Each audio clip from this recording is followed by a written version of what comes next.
Kia ora, good afternoon. Welcome to Stuff. We're very pleased to be joined by National Party Leader Christopher Luxon and Finance spokesperson Nicola Willis. Grant Robertson's 2022 budget, what was hot and what wasn't?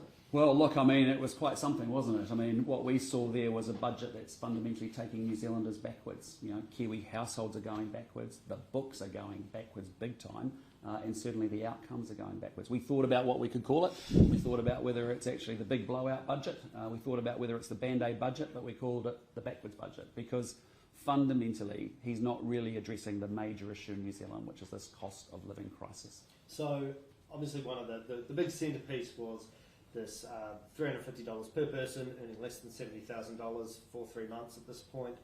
What did you make of that, Nicola Willis? Well, it's a Band-Aid. It's absolutely a temporary measure. And $350, I don't know if it still buys you a plane ticket to Australia these days, but I'd suggest that some people, when they look at the forecasts in this budget, will make that choice because the cost of living crisis is set to continue well beyond the 3 months that temporary payment's in place. We've got inflation running outside of the 1 to 3 band right until 2025. That means higher interest rates, that means a higher cost of living for many New Zealanders. So let's talk about the politics of the $350. What does it look like to you? I mean, it kind of seems odd. It's for 3 months. We sort of think inflation will come off. Well, look, my reaction is, look, you know, Nicola and I started talking about a cost of living crisis when we became the leaders at the end of last year. You know, the OECD started sending some messages to the New Zealand government saying, hey, listen, you've got to be a bit careful. There's some amber dot lights on the dash. Start to make some adjustments. We've been talking about it for a long time. And essentially, you know, this is a government, you have to remember, that was even denying there was a cost of living crisis for a long period of time. The public know there's one. The National Party knew there's one. You guys in the media know there's one.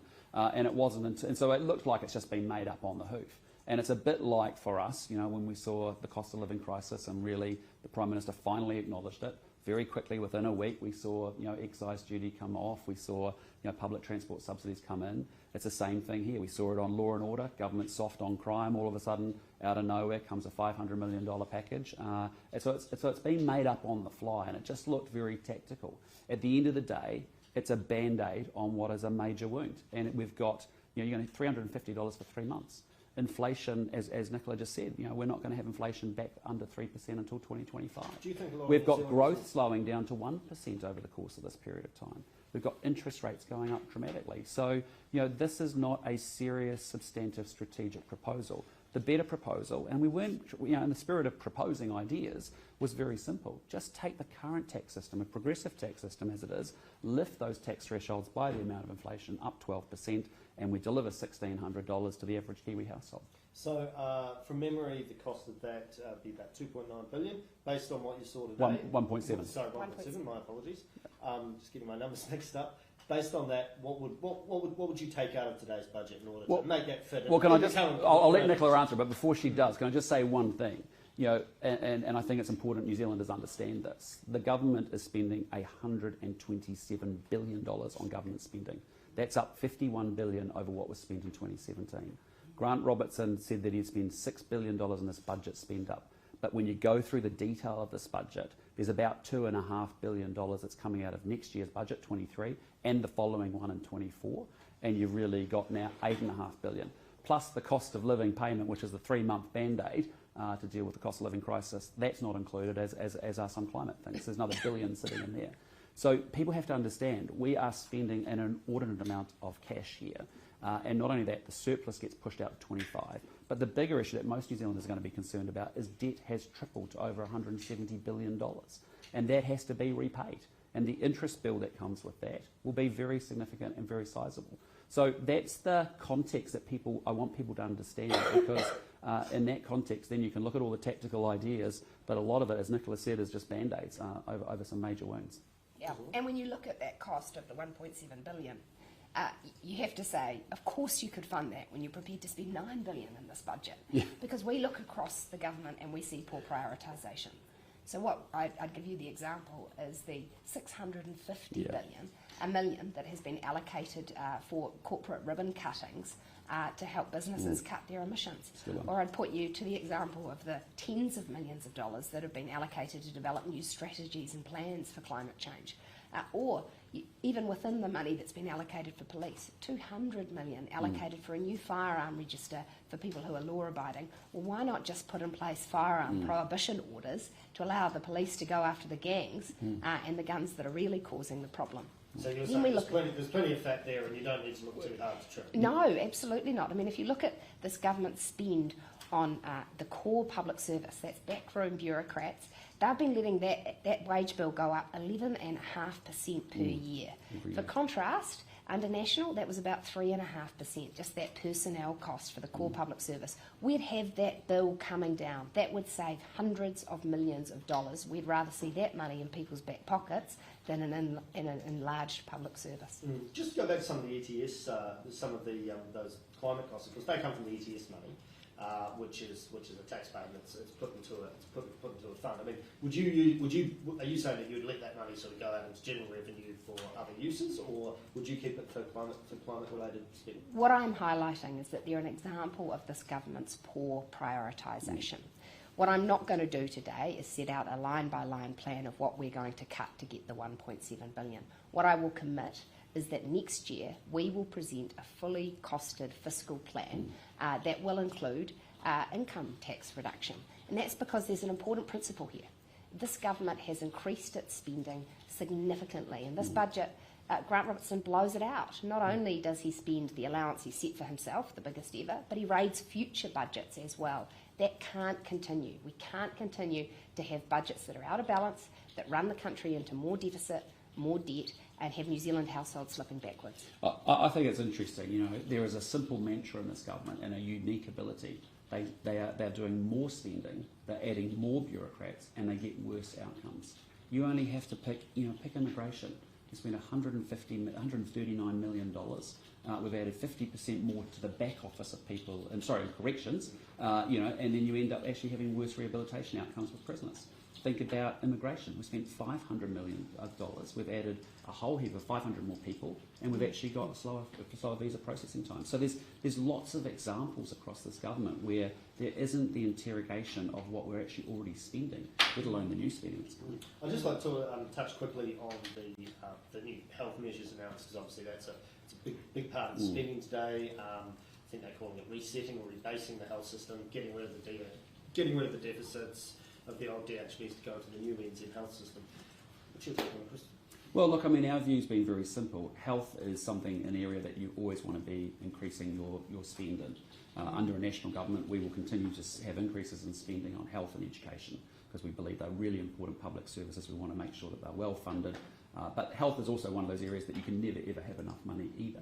But the bottom line here is that the government has removed all health targets. It's actually removed, and a good example for me would be the number of people that are waiting to see their first specialist within 4 months. When they came to power, it was just on 1,000 people. Today, it's in February 2020, just before COVID hit us, it was at 14,500 people, and it's only got worse since COVID. Well, that is a key performance outcome of what you want in a healthcare system.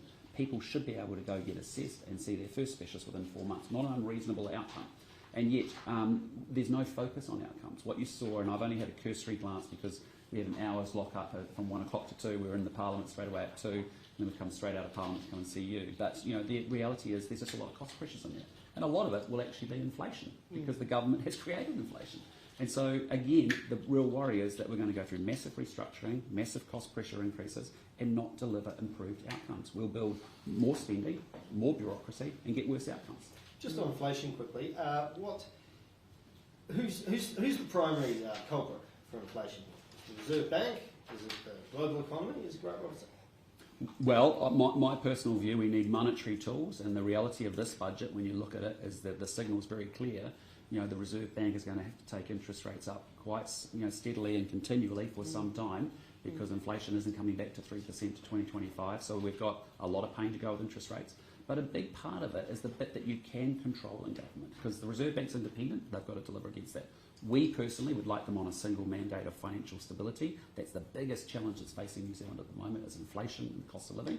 And we think there's a huge responsibility for the government to say we're in a high inflation times. We haven't been in these times for over 30 years. It requires really solid, strategic, thought-through economic management and leadership. Just stepping back for a moment and thinking about You think about high inflation here, elsewhere in the world.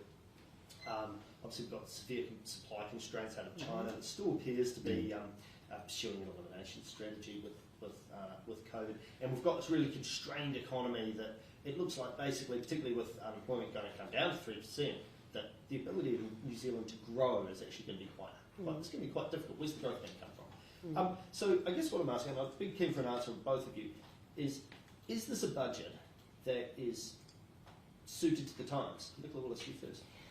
Well, I think when you look at the dark clouds on the economic horizon, when you consider that interest rates are set to rise fast, that inflation's set to be bedded in for another couple of years, and when household budgets are going to be under a lot of strain, you do have to ask yourself, is this the time for Grant Robertson to be going on a record spend up at levels far beyond anything ever seen in New Zealand's history, and to do so putting us more into deficit and more into debt, because there are going to be difficult times ahead, and we certainly think it's really important that we help New Zealanders have more of their money to withstand that pressure, and that the government be doing everything it can to take pressure off inflation and off interest rates. Yeah, and I think for us, when you think about how you fight back against this situation, you've really got to make sure you're removing costs off businesses, so you're not adding them, prices aren't going up. You need to make sure you're removing the bottlenecks. We've got major bottlenecks around immigration. It's actually constraining productive growth. And you are right, because by the time we get to 2025, this economy is only growing at 1%. And that's a real worry. That just says that we haven't got the economic engine firing in the right way. You've got the massive focus on new and existing spending, and frankly, you've got to be able to find income tax relief to the squeezed middle. The people that don't get ongoing government support or help, but actually earn too much for that, but don't earn enough to be able to deal with rapidly rising rents, rapidly rising interest rates, rapidly rising food prices, petrol at the pump. So, I think New Zealand, we need the government to understand we are in territory that we haven't been in for a long time, for over 30 years. And when you've got inflation at 7%, we know how it destroys economies. We know how it removes purchasing power. We know how it makes sure that everyone's worse off than they were 12 months ago. And we've got to be able to manage through that environment. Christopher Luxon, Nicola Willis, thank you so much for joining us this afternoon. Appreciate it. Thanks for your time.